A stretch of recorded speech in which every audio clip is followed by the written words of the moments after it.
2-3 дня обратный отсчет начался. Для чего реально нужна пауза Дональду Трампу перед вероятным ударом по Ирану? Пекин снова принимает гостей. С двухдневным визитом к Си летит Путин. Перед вылетом он даже записал обращение к народу Китая. Тайвань осторожно, но надеется, что Трамп сдержит слово в поставках вооружения. Россия и Беларусь начали учения с использованием ядерного потенциала. Первый официальный зарубежный визит Петера Мадьяра в Польшу. Летел обычным рейсовым самолетом и даже не в первом классе. В Калифорнии вспыхнул лесной пожар, а в Китае – наводнение и землетрясение. Микеланджело из непривычного ракурса. В Лондоне открыли иммерсивную выставку, посвященную фрескам итальянского художника. А теперь об этом подробно и по делу. Это один день. Подпишитесь, поставьте лайк этому видео и оставьте свой комментарий. Заранее спасибо и начинаем.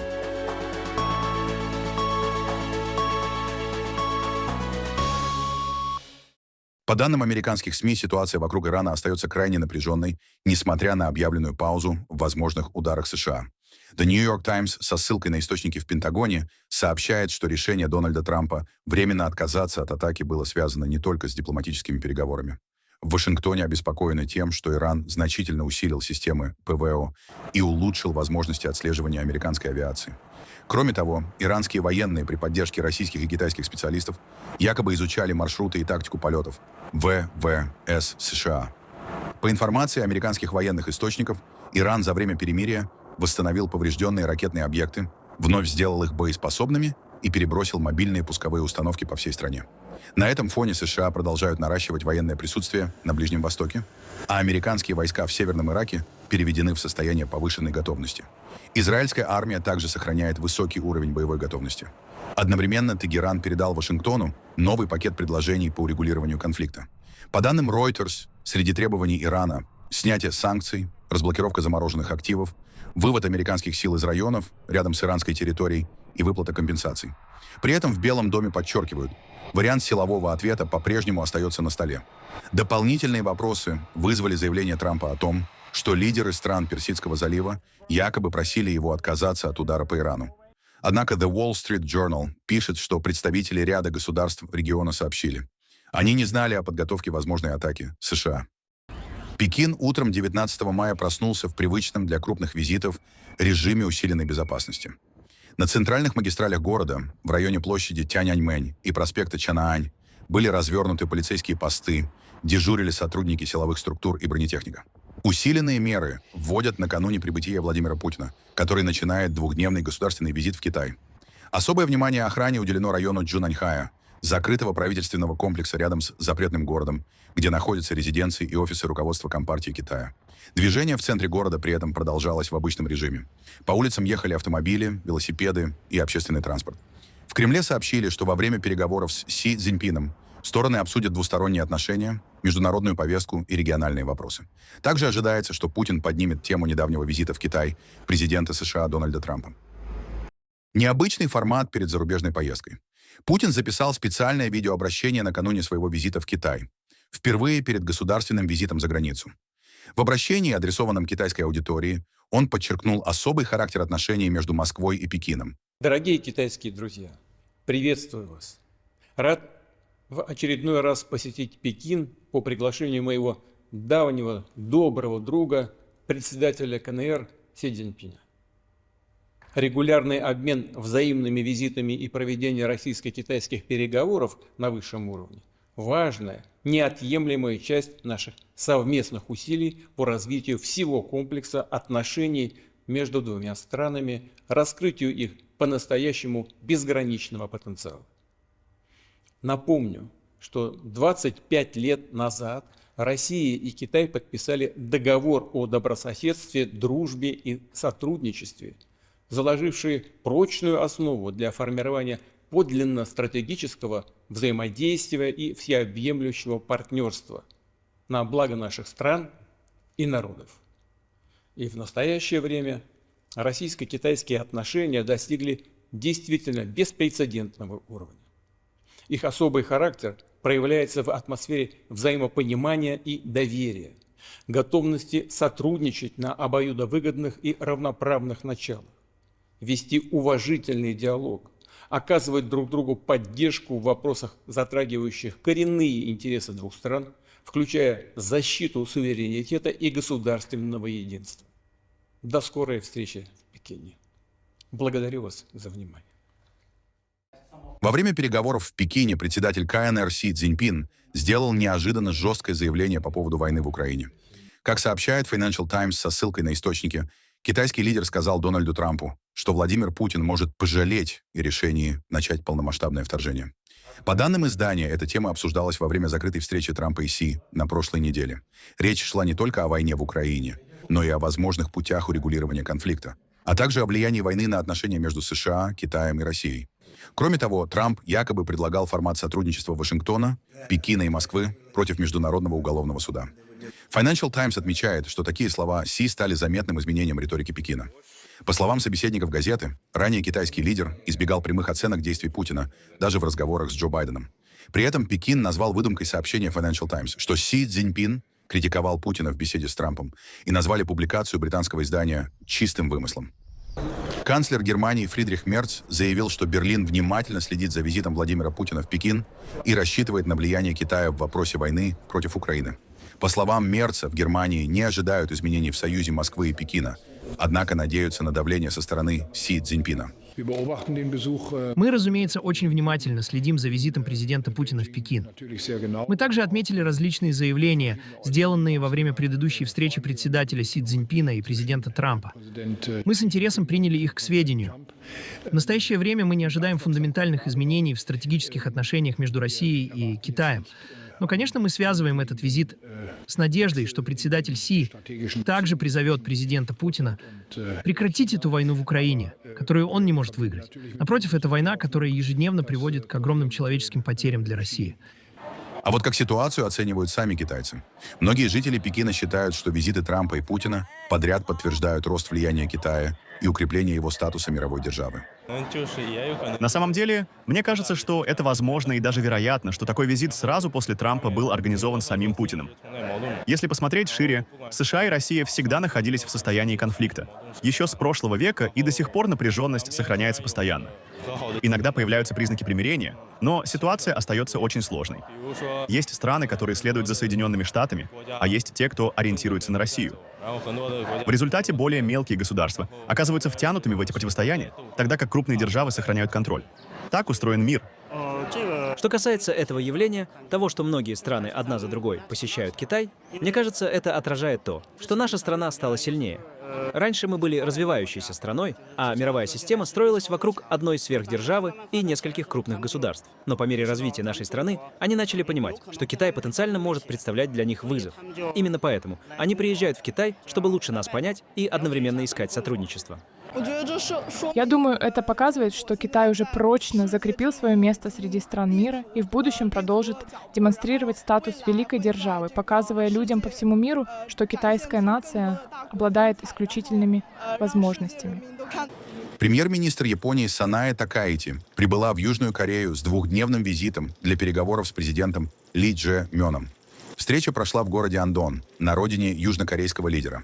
Это уже второй саммит между сторонами в этом году в рамках так называемой челночной дипломатии между Токио и Сеулом. По данным японских СМИ, лидеры планируют обсудить совместные меры по обеспечению поставок нефти, включая создание механизмов совместного резервирования сырья. Также ожидается, что стороны обменяются оценками после недавней встречи Дональда Трампа и Си Цзиньпина в Пекине. Тайвань вновь обвинил Китай в дестабилизации обстановки вокруг острова. В Тайбэе заявили, что активность китайских военных все сильнее влияет не только на ситуацию в Тайваньском проливе, но и на безопасность судоходства и работу международных маршрутов в регионе. Заявление прозвучало после того, как ВМС Китая сообщили об отправке авианосной группы во главе с авианосцем «Леонин» в западную часть Тихого океана для проведения учений. Точное место маневров Пекин не раскрыл. Китайские военные практически ежедневно проводят операции рядом с Тайванем, включая полеты авиации, патрулирование кораблей и масштабные учения. Китайская республика является суверенным и независимым государством. Это факт, и это также статус-кво. Этот факт и этот статус-кво не изменятся, и нельзя допустить их изменения. Китайская Народная Республика продолжает проводить военные учения различных масштабов и форматов в районе Тайваньского пролива, в Индо-Тихоокеанском регионе, в Южно-Китайском море и даже вокруг Японии, влияя на безопасность, судоходство и работу различных отраслей. Это является крупнейшим источником региональной тревоги и нестабильности. Тем не менее, мы все еще надеемся, что обе стороны Тайваньского пролива смогут вести здоровый и упорядоченный обмен и вступить в диалог на основе равенства и достоинства. Это был наш неизменный принцип. Поэтому любые переговоры, включая вопрос о том, следует ли их начинать, намерена ли другая сторона возобновить, намерена ли другая сторона восстановить туризм, все это должно происходить через официальные каналы и в формате официальных переговоров. Мы готовы. При этом министр обороны Тайваня Веллингтон Ку заявил, что Тайбэй с осторожным оптимизмом оценивает перспективы поставок американского оружия после того, как президент США Дональд Трамп сообщил, что все еще рассматривает возможность новых продаж вооружений острову, на который претендует Китай. Я считаю, что стратегия президента США Дональда Трампа, а также недавние заявления Соединенных Штатов последовательно подтверждают. Политика США в отношении Тайваня остается неизменной. Это означает две вещи. Во-первых, США на протяжении долгого времени поддерживают мир и стабильность в Тайваньском проливе через механизм поставок вооружений. Это закреплено в законе об отношениях с Тайванем. На протяжении многих лет США и Тайвань продолжают сотрудничество в сфере безопасности и поставок оружия. Одновременно это также означает, что мир и стабильность в Тайваньском проливе являются ключевым интересом Соединенных Штатов. Поставки оружия — важный инструмент сдерживания для поддержания мира и стабильности в регионе. Поэтому мы считаем, что сохранение этого канала поставок вооружений отвечает интересам США. Поскольку Вашингтон последовательно заявляет, что его политика в отношении Тайваня остается неизменной, мы продолжаем коммуникацию с американской стороной. На данный момент мы сохраняем осторожный оптимизм. Россия и Беларусь начали совместные учения с отработкой применения ядерных сил. В Минобороны РФ заявили, что маневры проходят с 19 по 21 мая и направлены на проверку готовности стратегических сил сдерживания. По данным ведомства, в учениях задействованы более 64 тысяч военных, около 8 тысяч единиц техники, авиация, флот и ракетные подразделения. В Беларуси сообщили, что тренировки проходят в координации с Россией и включают отработку действий подразделений, способных применять нестратегическое ядерное оружие. В Минске подчеркнули, что учения носят оборонительный характер и, по заявлениям властей, не направлены против других государств. На фоне продолжающейся напряженности между Россией и странами НАТО подобные маневры вызывают повышенное внимание со стороны Запада. На встрече министров финансов G7 в Париже Евросоюз выступил против ослабления санкционного давления на Россию. В Брюсселе считают, что Москва получает выгоду от войны вокруг Ирана и роста цен на нефть. Министр Бессент проинформировал нас об этом решении. С точки зрения ЕС, сейчас не время ослаблять давление на Россию. Наоборот, именно Россия выигрывает от войны с Ираном и роста цен на ископаемое топливо. Соответственно, если уж что-то и делать, то усиливать это давление. Министр Бессент заверил, что мера временная, но мы знаем, что это уже второе продление меры, которая изначально должна была действовать всего 30 дней. В Эстонии впервые сбили беспилотник, нарушивший воздушное пространство страны. Министр обороны Ханна Певкур заявил, что, вероятно, речь идет об украинском дроне, который сбился с курса из-за воздействия российских средств радиоэлектронной борьбы во время полета в сторону территории России. В соседней Латвии также заявили о нарушении воздушного пространства неизвестным дроном. В восточных районах страны объявили тревогу, а НАТО подняло истребители для патрулирования границы. По данным властей, объект позже покинул воздушное пространство Латвии. Как вы знаете, сегодня незадолго до полудня в восточных приграничных регионах нашей страны были разосланы экстренные уведомления о угрозе в нашем воздушном пространстве. Для реагирования и нейтрализации этой угрозы были подняты истребители НАТО для патрулирования восточной границы нашего воздушного пространства. А вооруженные силы, продолжая наблюдение за потенциальным объектом, объявили угрозу воздушного пространства уже немного глубже на территории Латвии. Сейчас мы наблюдаем, что Россия развернула активную дезинформационную кампанию против Латвии, распространяя заведомо ложные заявления о том, что Латвия якобы позволяет использовать свое воздушное пространство для ударов украинских беспилотников по России. Также распространяются утверждения, что Латвия намерена разрешить использование своей территории специально для запуска беспилотников по целям в России. Это заведомо ложная информация. Это продолжение дезинформационной кампании, которую мы наблюдали еще в марте, когда Латвию обвиняли в том, что она позволяет украинским дронам использовать свое воздушное пространство. Латвия не разрешала использование своего воздушного пространства или территории украинскими вооруженными силами для проведения операций в рамках самообороны. Швеция объявила о крупнейшем оборонном контракте за последние десятилетия. Страна закупит у Франции 4 новых фрегата, более чем на 4 миллиарда долларов. На фоне войны России против Украины и вступления в НАТО Стокгольм ускоряет перевооружение флота и усиление обороны Балтийского моря. Это одна из крупнейших оборонных инвестиций Швеции со времен появления истребителей «Гриппен» в 1980-х годах. Это утроение возможностей шведской противовоздушной обороны по сравнению с нынешним уровнем.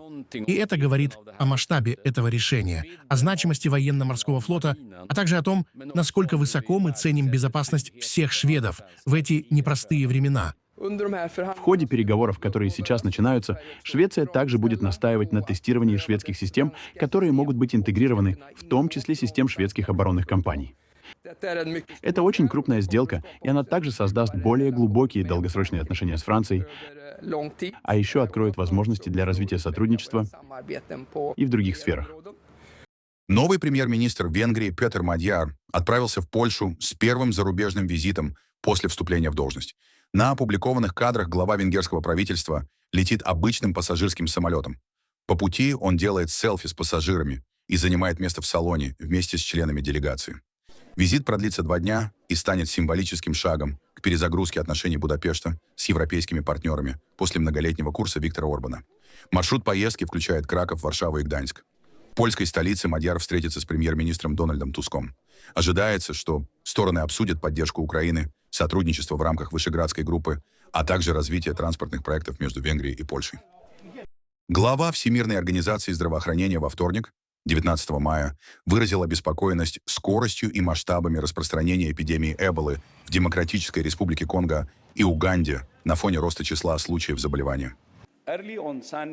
Рано утром в воскресенье я объявил чрезвычайную ситуацию в области общественного здравоохранения международного значения из-за эпидемии Эболы в Демократической Республике Конго и Уганде. Это первый случай, когда генеральный директор объявил такую чрезвычайную ситуацию до созыва чрезвычайного комитета. Я сделал это нелегкомысленно. Я действовал в соответствии со статьей 12 международных медико-санитарных правил после консультаций с министрами здравоохранения обеих стран, потому что я глубоко обеспокоен масштабом и скоростью распространения эпидемии.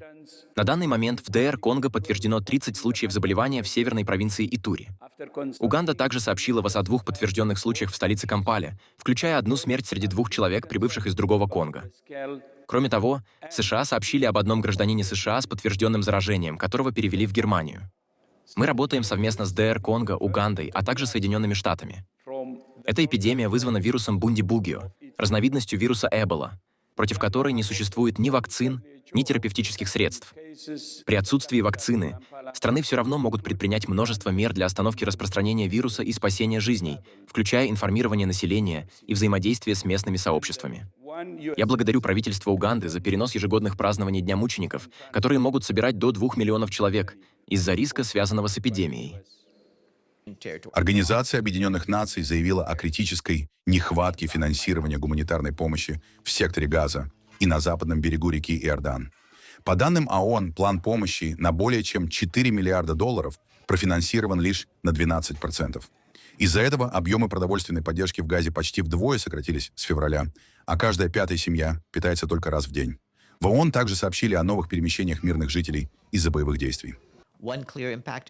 Одним из очевидных последствий стала ситуация с продовольственной помощью. В Газе ООН и наши гуманитарные партнеры обеспечивают работу кухонь, которые ежедневно выдают 1 миллион порций еды. Для сравнения, в феврале ежедневно выдавалось 1,8 миллиона порций. Наши партнеры в сфере продовольственной безопасности постепенно переходят от прямой раздачи продуктов к поддержке источников дохода и денежной помощи, чтобы люди могли самостоятельно производить еду, зарабатывать и делать собственный выбор. Однако партнеры сообщают, что частный сектор сейчас не способен обеспечить достаточное количество питательной, разнообразной и доступной еды.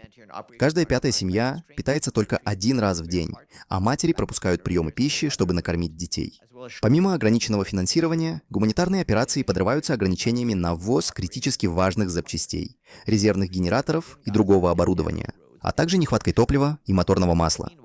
Кроме того, работу ограничивают запреты на деятельность ключевых партнеров, ограничения передвижения внутри Газы и разрушенные дороги и инфраструктура. В Сан-Диего возле исламского центра произошла стрельба. По данным полиции, 2 подростков устроили нападение рядом с мечетью. Погибли 3 человека, среди них охранник. Позже подозреваемых обнаружили в автомобиле неподалеку. После инцидента район оцепили десятки полицейских, а детей из школы при мечети эвакуировали и передали родителям. Власти сообщили, что все ученики находятся в безопасности. Полиция и ФБР рассматривают произошедшее как возможное преступление на почве ненависти. По словам главы полиции Сан-Диего, мать одного из подростков еще утром предупреждала правоохранителей, что ее сын ушел из дома с оружием. В Южной Калифорнии продолжают тушить масштабный лесной пожар Sandy Fire. Огонь вспыхнул в районе города Сими-Вэлли и за несколько часов охватил более 330 гектаров территории. Из-за сильного ветра и сухой погоды пламя быстро распространяется, угрожая жилым кварталам. По данным местных властей, поврежден как минимум один дом. Тысячи жителей получили приказ об эвакуации. С огнем борются сотни пожарных, задействованы вертолеты и авиация, которые сбрасывают воду и огнезащитные смеси на наиболее опасные участки. Над районом пожара поднимаются густые клубы дыма, несколько дорог перекрыты. Причины возгорания устанавливаются. На Китай обрушилась новая волна стихийных бедствий. Пока юг и центр страны страдают от масштабных наводнений, в провинции Гуанси за сутки произошли сразу 2 землетрясения магнитудой 5,2. По официальным данным, погибли 2 человека. Повреждены жилые дома, тысячи жителей эвакуированы во временные лагеря. Одновременно проливные дожди вызвали сильные поводки сразу в нескольких регионах страны. Жертвами наводнений стали как минимум 10 человек. В Гуанси поток воды смыл в реку автомобиль с пассажирами. Погибли 6 человек. Еще несколько человек стали жертвами поводков в провинциях Хубэй и Хунань. Вода затопила жилые районы, дороги и линии электропередач. Людей эвакуируют на лодках и тяжелой технике, а спасатели продолжают разбирать завалы после землетрясений и искать пострадавших в подтопленных районах. В Лондоне открылась иммерсивная выставка, посвященная фрескам Микеланджело из Сикстинской капеллы. Репродукции знаменитых работ разместили на стенах и потолке выставочного пространства, чтобы посетители могли рассмотреть детали с близкого расстояния. Среди главных экспонатов День сотворения Адама и Страшный суд. Организаторы говорят, что на создание проекта с использованием изображений сверхвысокого разрешения ушло около 1,5 лет. Выставка будет работать в британской столице до сентября. И вот теперь мы в Лондоне. Сейчас мы также работаем в Бостоне, недавно открыли постоянную площадку в Лас-Вегасе. Мы представлены по всему миру, и люди могут увидеть эти работы с такой перспективы, с которой их не видел ни один Папа Римский. Потому что, чтобы увидеть их под таким углом, кстати, в оригинальном размере, люди не осознают, насколько они огромны. Чтобы увидеть их с такой перспективы, нужно было бы подняться на строительные леса. Нам пришлось использовать изображение высокого разрешения, потому что здесь все напечатано одним полотном. И вы правы, детализация потрясающая. Можно увидеть каждый мазок кисти. Все очень детализировано. Я бы сказал, что на создание этого ушло около 1,5 лет. После первого открытия мы что-то добавляли и улучшали. Но в целом на все ушло примерно 1,5 года. В Мехико десятки коллекционеров и футбольных болельщиков выстроились в очереди за памятными монетами к чемпионату мира по футболу 2026 года. Их выпустил Банк Мексики в честь городов-хозяев турнира – Мехико, Монтеррея и Гвадалахары. Некоторые занимали очередь еще ночью, поскольку количество жетонов на покупку ограничено. Для многих эти монеты стали не только коллекционным предметом, но и символом национальной гордости. Мексика уже в 3-й раз примет матчи мирового первенства после турниров 1970 и 1986 годов.